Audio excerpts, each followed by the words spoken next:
La historia nos pertenece, nos otorga elementos para comprender el presente y, por lo tanto, actuar conscientemente en él. Interruptus. Escucha y comparte con nosotros la idea de que el pasado constituye lo que somos y lo que seremos en el futuro. Interruptus. Hacer época no es intervenir pasivamente en la cronología, es interrumpir el momento. Interruptus. Pasado es presente.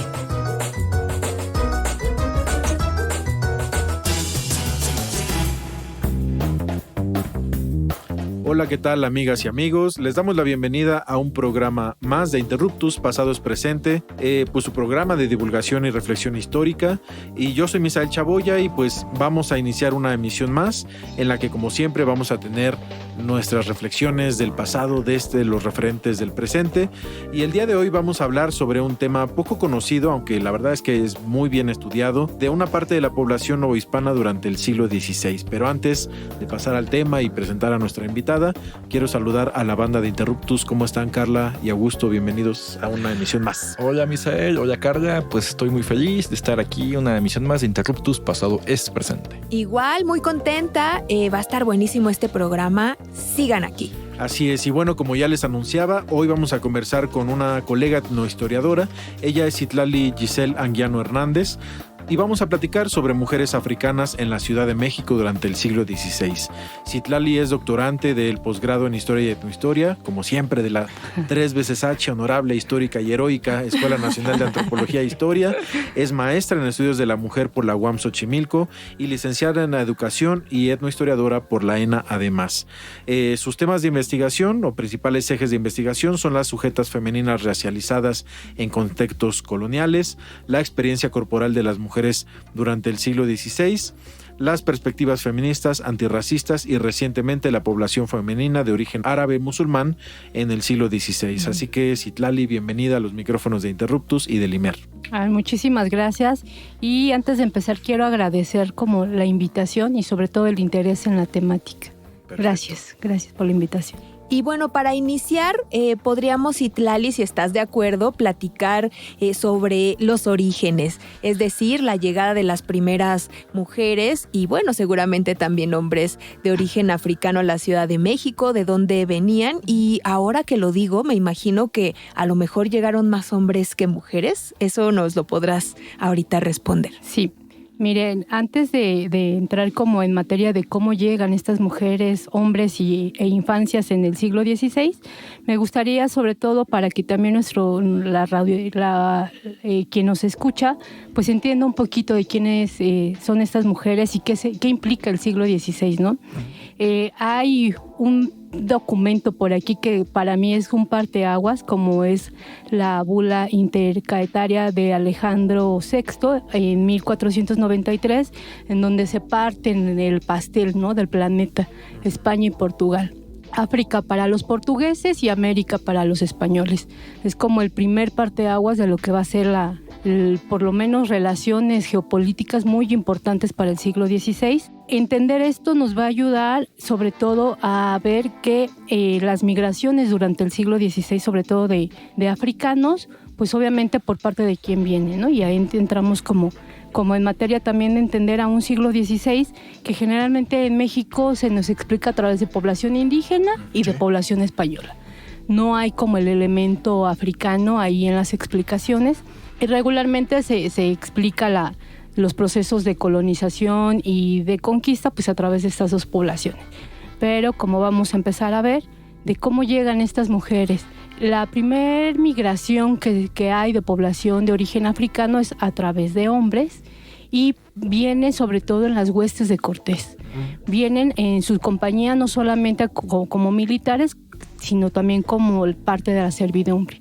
Y este es como para una primera década, más o menos. Después empiezan a llegar particularmente en pequeños grupos de entre 5 o 15 personas, pero vienen como parte de las compañías de servicio. No me gusta utilizar la palabra doméstico, pero sí el servicio que se va a dar sobre todo a autoridades novohispanas. Ese es como un otro segundo momento en el que llegan Y aquí ya empezamos a ver que empieza la llegada de mujeres. Aunque yo, por las fuentes que he consultado, tengo la hipótesis de que vinieron mujeres acompañando también a Cortés en esta primera fase de conquista. Sobre todo porque hay una carta de una mujer esclavizada que se llama Barbola, que entra a servir con un pastelero para poder pagar la libertad a Hernán Cortés. Y este documento está fechado en 1526. Entonces, supongo que por los periodos que más o menos manejamos entre la conquista y colonización, pues es 1521, 1519, es muy, muy, muy pegado para que esta mujer ya esté pidiendo como su libertad, ¿no? Y pagarle sobre todo a Hernán Cortés. Hay otro momento en el que llegan estas mujeres, ya después de que vienen en las compañías de Cortés, que vienen acompañando a estas grandes familias, sobre todo de autoridades. Empieza a haber una solicitud por parte de ciertas autoridades, entre ellas los virreyes, en donde hacen la petición de cierta cantidad de esclavizados, siempre y cuando estén condicionados a servicio doméstico. Vuelvo al mismo término, servicio doméstico es como para la época. Para este servicio, entonces, la primera solicitud o la primera licencia es en 1522. Es también muy, muy pegado a lo que denominamos como la caída de Tenochtitlan, ¿no? Entonces es al siguiente añito. Entonces vemos que estas primeras migraciones también vienen no de África, sino de la península ibérica.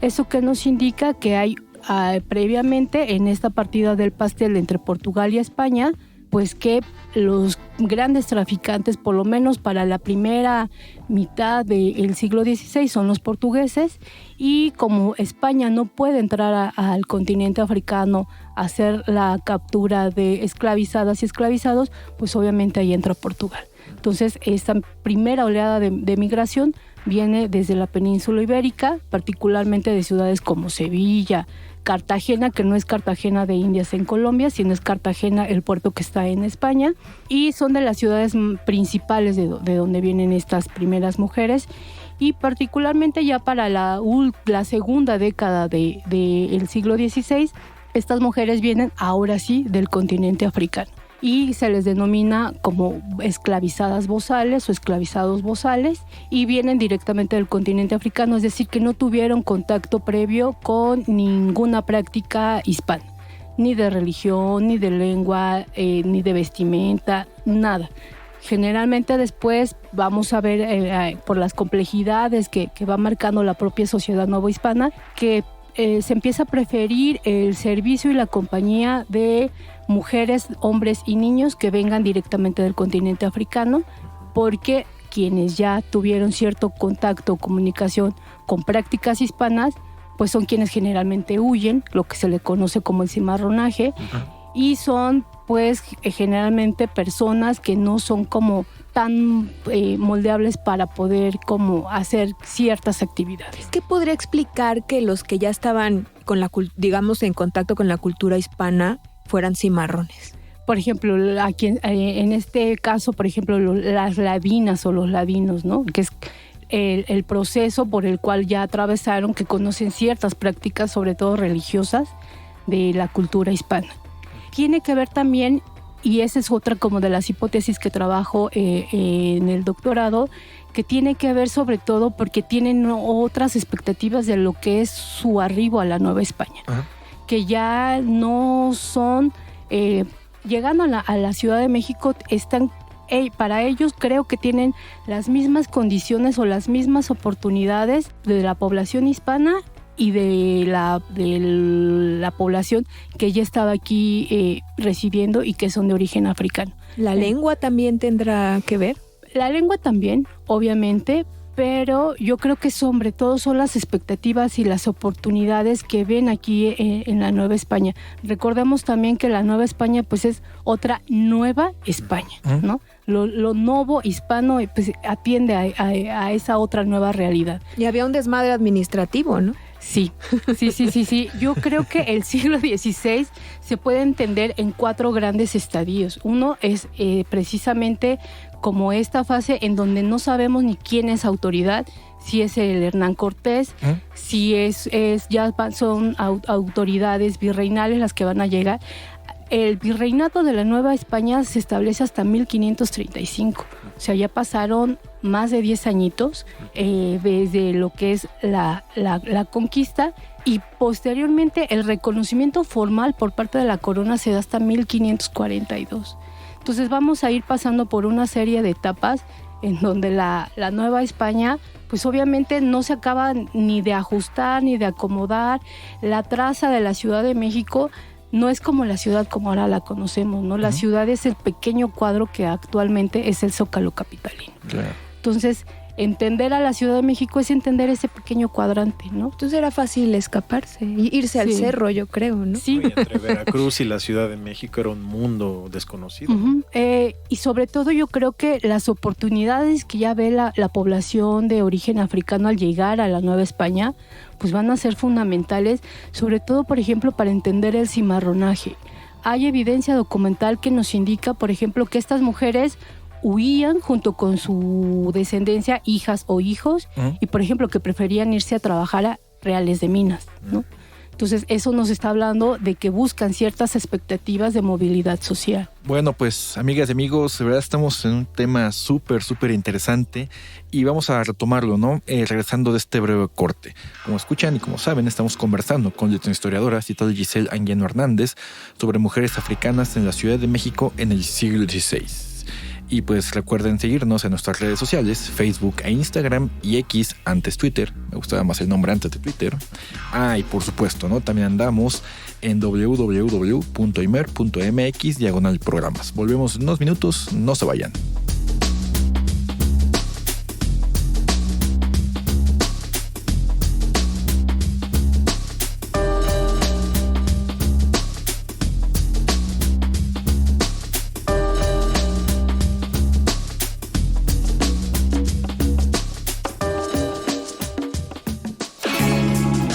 La historia es nuestra, porque la hacemos todos los días. En un momento continuamos. Interruptus. Pasado es presente.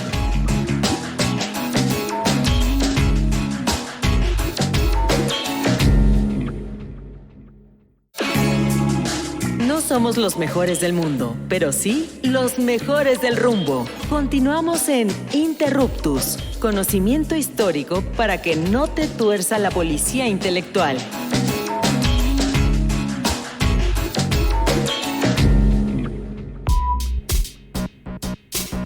Amigas y amigos de Interruptus, regresamos al segundo bloque de nuestro programa. Estamos conversando con la historiadora Citlali Giselle Anguiano Hernández sobre mujeres africanas en la Ciudad de México en el siglo XVI. Citlali, pues antes de este breve corte, estábamos platicando, ¿no?, sobre las distintas oleadas de población esclavizada a la Nueva España y sobre todo, ¿no?, pues cómo se va dando, ¿no?, este proceso durante este complejo siglo XVI, ¿no?, de reacomodos en la estructura política, social, económica y cultural del mundo colonial. Y sobre todo, pues nos platicabas un poco, ¿no?, pues de las condiciones de vida, tanto fuera como dentro de la Ciudad de México, y sobre todo un aspecto muy importante que quedó en el tintero, pues de que muchas de las mujeres, ¿no?, que llegaban como población esclavizada a la Nueva España, pues preferían, ¿no?, digamos, optar por una vida completamente distinta en las ciudades donde había actividad minera. Y yo te quería preguntar, pues, ¿cuál sería la diferencia sobre las condiciones de vida, por ejemplo, de población de mujeres esclavizadas tanto en la Ciudad de México como, por ejemplo, ¿no?, en otros lugares? No sé, podría hablar de Veracruz o las ciudades mineras, ¿no?, de la Nueva España. Mira, para entender también los complejos o las complejas trayectorias migratorias de estas mujeres, que no solamente son trasladadas de ciudades hispanas o del continente africano hacia la Nueva España, sino también después el tránsito migratorio que hay al interior de lo que es la Nueva España, también tenemos que entender qué labores hacían aquí en la Ciudad de México. Hay un porcentaje muy importante de esclavizadas trabajando en colegios de niñas y en los conventos. Así como hay mujeres que se movilizan trabajando en diferentes oficios, por ejemplo, las hemos encontrado como panaderas, al cuidado de determinadas infancias, sobre todo de las familias hispanas. Tenemos también que hay un sometimiento muy elevado, sobre todo al interior de las casas, en el espacio privado. no podemos también dejar de lado que la condición de esclavización pone una condición de objeto hacia las mujeres, hacia los hombres, hacia las infancias. Muchas de estas mujeres sufrieron de violencia sexual al interior de los espacios privados. Entonces, obviamente, tenemos un alto índice de hijas, de hijos que no son reconocidos porque son producto de violaciones, ¿no?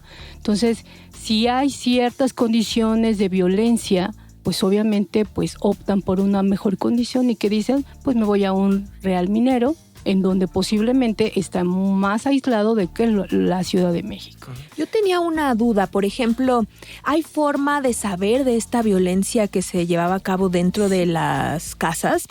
¿Hay archivos que lo describen? Lamentablemente sí, y es muy fuerte, ¿no? El trabajar con esa documentación.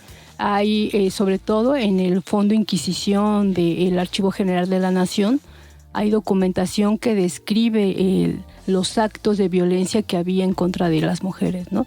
Y es complicado trabajar con esa documentación porque es como si se estuviera haciendo un peritaje, ¿no?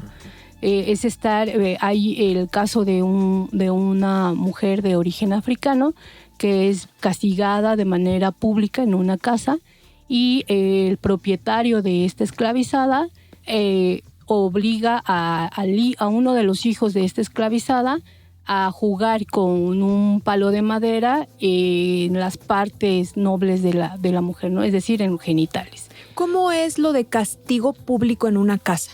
Que esté la mujer o un hombre o un niño enfrente de todos los habitantes de la casa, ¿no?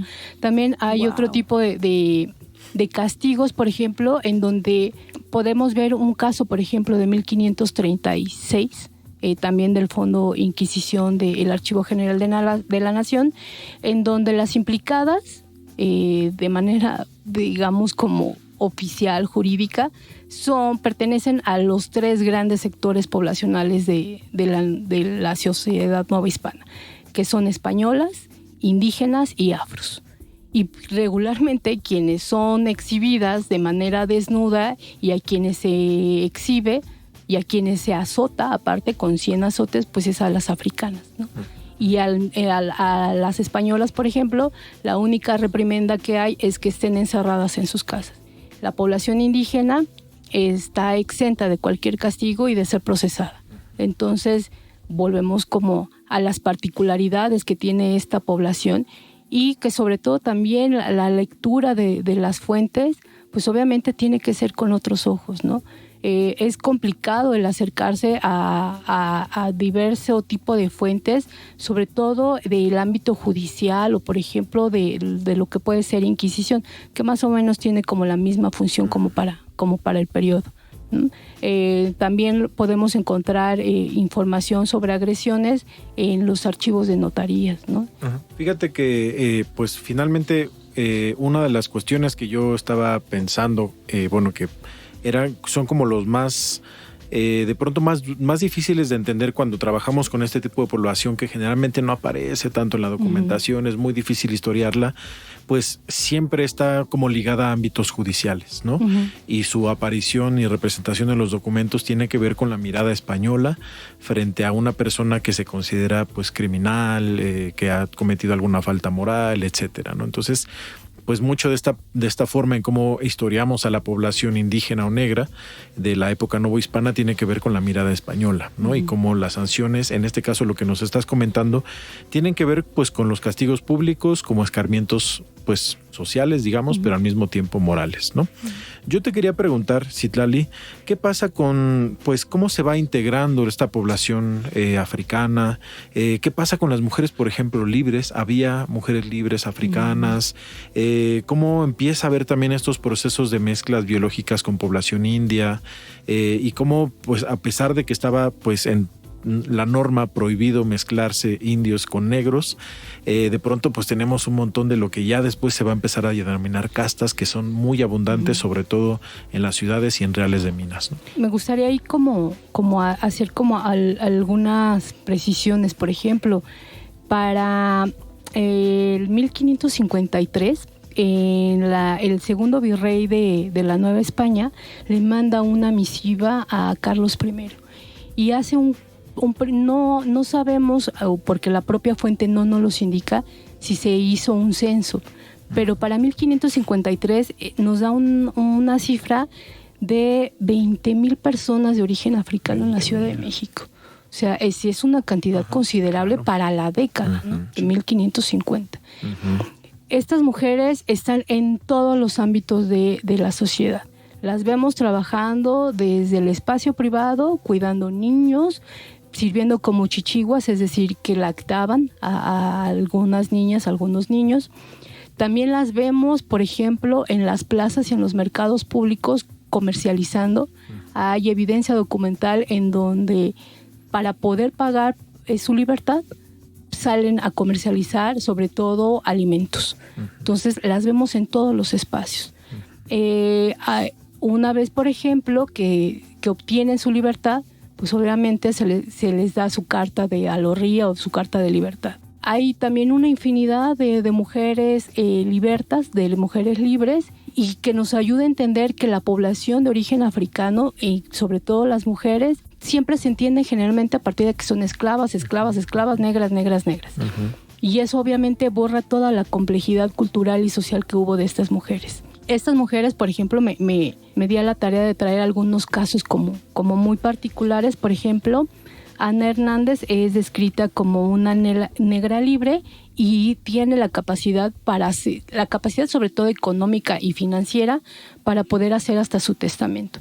Y en su testamento vemos que fue cofrade de la cofradía de Gelofes. También vemos que tuvo hermanas y hermanos esclavizados a quienes les prestó dinero para poder obtener su libertad. Tenemos, por ejemplo, el caso de Francisca de Rojas, descrita como una mujer mulata que arrienda sobre todo 3 casas cerca de población india, ¿no? O indígena. Entonces eso nos habla de una mujer con cierta capacidad económica, ¿no? Ahorita, para poder rentar 3 casas, ¿no? Más aparte en donde vivía. Tenemos el caso, por ejemplo, de Francisca de Porras, descrita también como una negra libre, que es hermana de Antón Gelofes. Ahí nos dice también, ¿no?, de otro grupo cultural del que proceden estas mujeres, que obtiene su libertad porque su hermana le prestó el dinero, ¿no? Y ahora él le tiene que pagar a ella. Tenemos el caso, por ejemplo, de Ana Hernández, es una mulata también libre, y esta mujer entra a servir, a pesar de que es libre, entra a servir a la casa de alguien más, pero siempre y cuando el marido le haya dado permiso, ¿no? Entonces vemos que hay mujeres en condición de libertad y que obviamente también se mueven en todos los sectores, y también nos habla obviamente de que la esclavitud, por lo menos en la Nueva España y para este siglo, no fue una condición determinante para la movilidad de estas mujeres. Y además que, bueno, podían obtener la libertad por diversas vías, y que además los hijos nacidos de la mezcla pues nacían libres, ¿no? Nueva España era en ese sentido también un lugar donde podían darse esos procesos. Pues de esta forma, querida Citlali, hemos llegado al final de esta emisión de Interruptus, Pasado es Presente. Muchísimas gracias por compartirnos tus conocimientos. Gracias a ustedes, y de nuevo pues les agradezco la invitación. Y como siempre, le agradecemos al Instituto Mexicano de la Radio por este espacio que es público y nos encanta, en particular a Edgar Zárate en los controles técnicos y a Hernán Nájera en la producción de esta emisión. Les invitamos a participar con sus preguntas, comentarios y a seguirnos en redes sociales. No olviden visitar imer.mx/programas, y pues gracias Misael, gracias Augusto, nos escuchamos hasta la próxima. Hasta la próxima. Hasta la próxima, bye.